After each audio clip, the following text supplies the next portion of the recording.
beautiful crisp afternoon on Narrowboat Two Little Ducks, and what we're going to do today is just take this patch of rock wall here and take that out because this is a big wet bit and I just want to see what's going on. But of course, health and safety, gloves on, mask on, let's get on with it.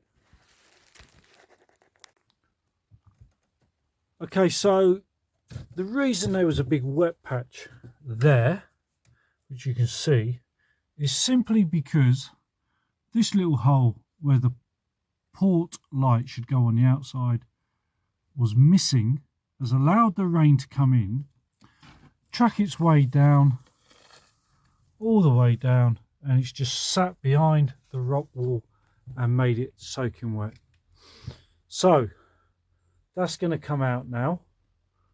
We'll clean that one up because we've got the mask on. We might as well do it while we're here, and then that's going to give me an idea on what to do with the rest of this and how I'm going to get it all out in one go.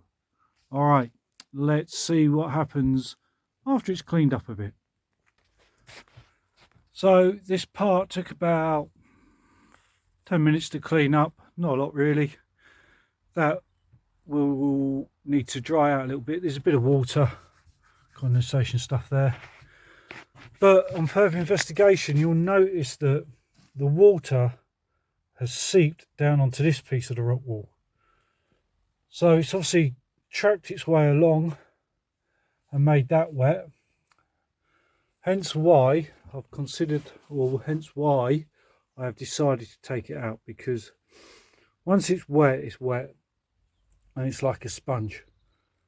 So we'll make progress. We'll get on with this once we got all this wood out in this front area, and then we can treat all the metal work and fit new insulation. So that's where we are at the moment.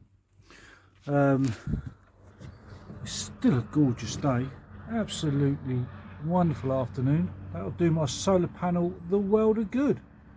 So from Two Little Ducks, we'll see you later. Hey, here we are back in it. Right, well chuffed with what we've done last sort of day and a half. We got all the rock wall out from the top end, all from the ceiling, right away down as far as we could go until we get these last couple of panels out. But rather than waiting until everything come out, I treated all the metal work where there was rust. I found some old Hammerite black paint and I painted as many panels as I could with that. And then I found a tin of the old paint that was used to paint the external of the boat, which is a lovely blue actually. So I've painted as much as I can at the front end of the boat. The insulation's on order. That should be here Friday. So Saturday, Sunday, I'm going to try and insulate the ceiling and the top half of the gun walls. So at least then I can retain some heat. And then I'll work on this bottom part. Ooh, crikey. Work on the bottom part and we can then insulate that all off. And I can then move on to the back. So really, really chuffed with what we've done. We've got a lot of work done today. So yeah, well, I suppose all it now means for me to say is, that's all folks.